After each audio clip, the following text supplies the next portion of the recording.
14वां अध्याय दिति का गर्भधारण। श्री शुकदेव जी कहते हैं, राजन, प्रयोजनवश सूकर बने श्री हरि की कथा को मैत्रेय जी के मुख से सुनकर भी भक्ति व्रतधारी विदुर जी की पूर्ण तृप्ति न हुई। अतः उन्होंने हाथ जोड़कर फिर पूछा। विदुर जी ने कहा, मुनिवर, हमने यह बात आपके मुख से अभी सुनी है कि आदि दैत्य हिरण्याक्ष को भगवान यज्ञ मूर्ति ने ही मारा था।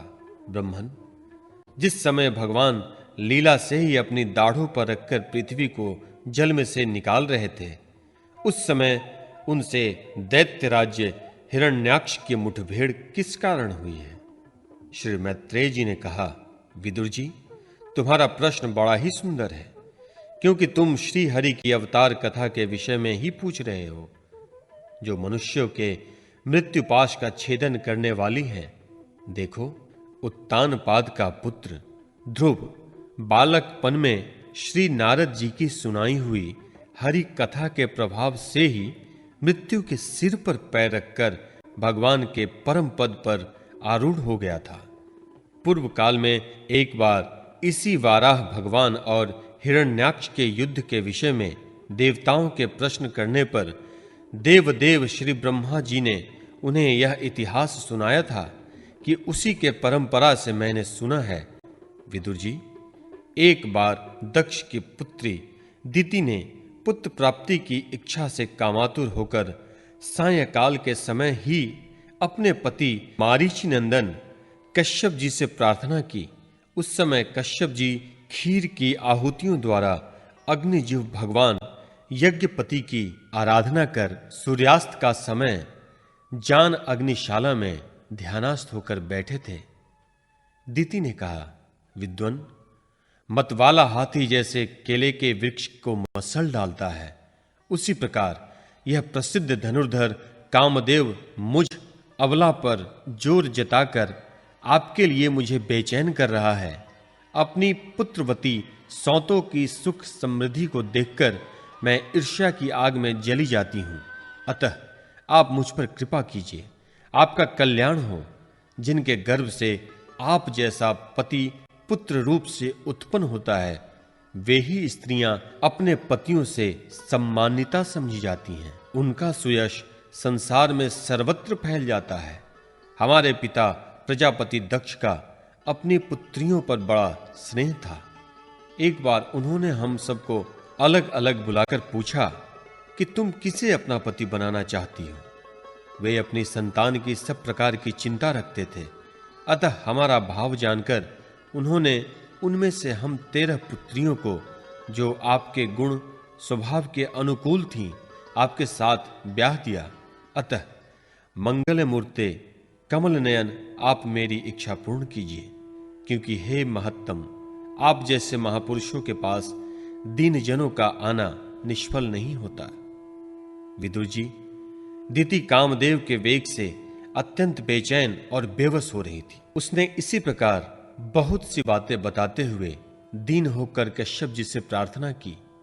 तब उन्होंने उसे सुमधुर वाणी समझाते हुए कहा, भीरू, तुम्हारी इच्छा के अनुसार मैं अभी अभी तुम्हारा प्रिय अवश्य करूंगा। भला जिसके द्वारा अर्थ, धर्म और काम तीनों की सिद्धि होती है, अपनी ऐसी पत्नी का कामना कौन पूर्ण नहीं करेगा? जिस प्रकार जहाज पर चढ़कर मनुष्य महासागर को पार कर लेता है, उसी प्रकार गृहस्थाश्रमी दूसरे आश्रमों को आश्रय देता है। अपने आश्रम द्वारा स्वयं ही दुख समुद्र के पार हो जाता है। मानिनी, स्त्री को तो त्रिविध पुरुषार्थ की कामना वाले पुरुष का आधा अंग कहा गया है। उस पर अपनी गृहस्थी का भार डालकर पुरुष निश्चिंत होकर विचरता है। इंद्रिय रूप शत्रु अन्य आश्रम वालों के लिए अत्यंत दुर्जय है, किंतु जिस प्रकार किले का स्वामी सुगमता से ही लूटने वाले शत्रुओं को अपने अधीन कर लेता है, उसी प्रकार हम अपनी विवाहिता पत्नी का आश्रय लेकर इन इंद्रिय रूप शत्रुओं को सहज में ही जीत लेते हैं।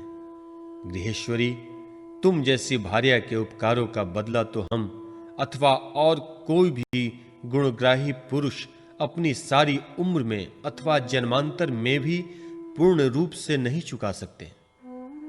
तो भी तुम्हारी इस संतान प्राप्ति की इच्छा को मैं यथाशक्ति अवश्य पूर्ण करूंगा, परंतु अभी तुम एक मुहूर्त ठहरो जिसमें लोग मेरी निंदा न करें।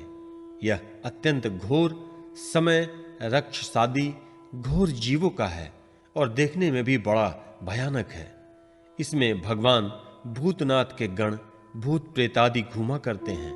साध्वी, इस संध्या काल में भूत भावन भूपति भगवान शंकर अपने गण भूत प्रेतादि को साथ लिए बैल पर चढ़कर विचरा करते हैं, जिसका जटाजूट शमशान भूमि से उठे हुए बवंडर की धूलि से धूसरित होकर देदीप्यमान हो रहा है, तथा जिसके सुवर्ण कांतिमय और शरीर में भस्म लगी हुई है, वे तुम्हारे देवर श्वशुर महादेव जी अपने सूर्य चंद्रमा और अग्नि रूप तीनों नेत्रों से सभी को देखते रहते हैं। संसार में उनका कोई अपना या पराया नहीं है, न कोई अधिक आदरणीय तथा निंदनीय ही है।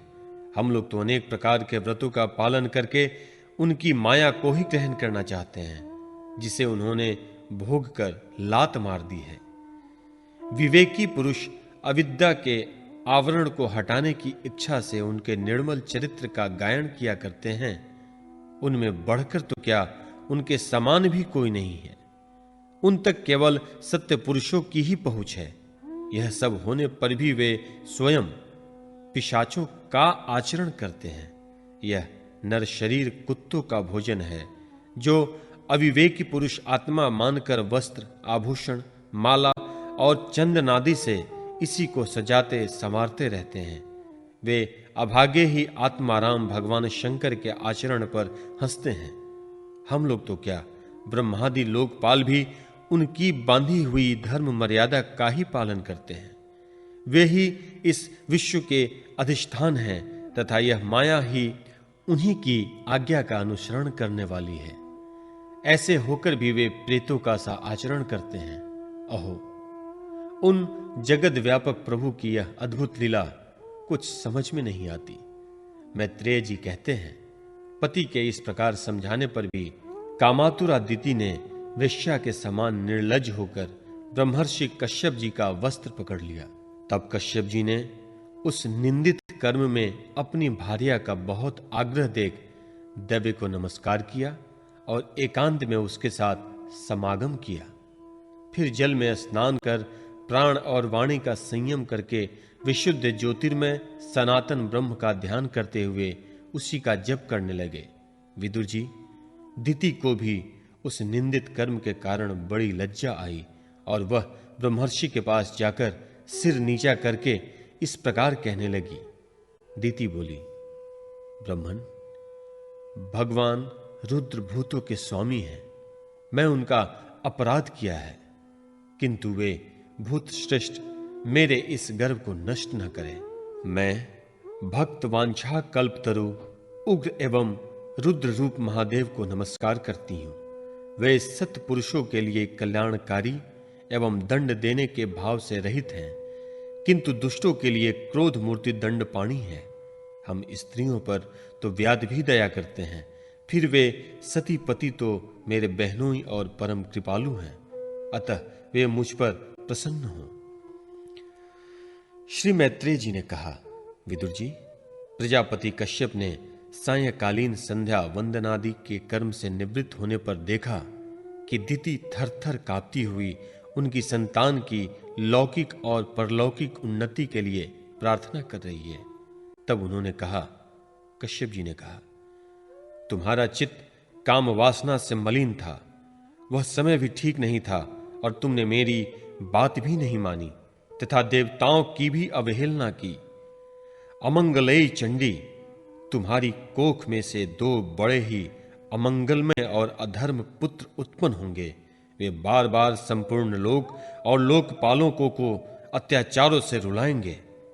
जब उनके हाथ से बहुत से निरपराध और दीन प्राणी मारे जाएंगे, स्त्रियों पर अत्याचार होने लगेंगे और महात्माओं को क्षुब्ध किया जाने लगेगा, उस समय संपूर्ण लोकों की रक्षा करने वाले श्री जगदीश्वर कुपित होकर अवतार लेंगे और इंद्र जैसे पर्वतों का दमन करता है उसी प्रकार उसका वध करेंगे। दिति ने कहा, प्रभु, यही मैं भी चाहती हूं कि यदि मेरे पुत्रों का वध हो तो वह साक्षात भगवान चक्रपाणि के हाथों से ही हो, कुपित ब्राह्मणों के शापादि से न हो। जो जीव ब्राह्मणों के शाप से दग्ध अथवा प्राणियों को भय देने वाला होता है, वह किसी भी योनि में जाए उस पर नारकी जीव भी दया नहीं करते। कश्यप जी ने कहा, देवी, तुमने अपने किए पर शोक और पश्चाताप प्रकट किया है। तुम्हें शीघ्र ही उचित अनुचित का विचार भी हो गया तथा भगवान विष्णु, शिव और मेरे प्रति भी तुम्हारा बहुत आदर जान पड़ता है। इसलिए तुम्हारे एक पुत्र के 4 पुत्रों में से एक ऐसा होगा जिसका सत्पुरुष भी मान करेंगे और जिसके पवित्र यश को भक्तजन भगवान के गुणों के साथ गाएंगे। जिस प्रकार खोटे सोने को बार बार तपाकर शुद्ध किया जाता है, उसी प्रकार साधुजन उसके स्वभाव का अनुकरण करने के लिए निर्वैरता आदि उपायों से अपने अंतःकरण को शुद्ध करेंगे। जिनकी कृपा से उन्हीं का स्वरूपभूत यह जगत आनंदित होता है, वे स्वयं प्रकाश भगवान भी अपनी अनन्य भक्ति से संतुष्ट हो जाएंगे। दिति, वह बालक बड़ा ही भगवत भक्त, उदार हृदय, प्रभावशाली और महान पुरुषों का भी पूज्य होगा तथा प्रौढ़ भक्ति भाव से विशुद्ध और भावान्वित हुए अंतःकरण में श्री भगवान को स्थापित करके देहाभिमान को त्याग देगा। वह विषयों में अनासक, शीलवान, गुणों का भंडार तथा दूसरों की समृद्धि में सुख और दुख में दुख मानने वाला होगा। उसका कोई शत्रु न होगा तथा चंद्रमा जैसे ग्रीष्म ऋतु के ताप को हर लेता है, वैसे ही वह संसार के शोक को शांत करने वाला होगा। जो इस संसार के बाहर भीतर सब और विराजमान है, अपने भक्तों के इच्छानुसार समय समय पर मंगल विग्रह प्रकट करते हैं और लक्ष्मी रूप लावण्य मूर्ति ललना की भी शोभा बढ़ाने वाले हैं तथा जिसका मुखमंडल झिलमिलाते हुए कुंडलों से सुशोभित है, उस परम पवित्र कमल नयन श्री हरि का तुम्हारे पौत्र को प्रत्यक्ष दर्शन होगा। श्री मैत्रेय जी कहते हैं, विदुर जी, दिति ने जब सुना कि मेरा पौत्र भगवान का भक्त होगा, तब उसे बड़ा आनंद हुआ तथा यह जानकर कि मेरे पुत्र साक्षात श्री हरि के हाथ से मारे जाएंगे, उसे और भी अधिक उत्साह हुआ।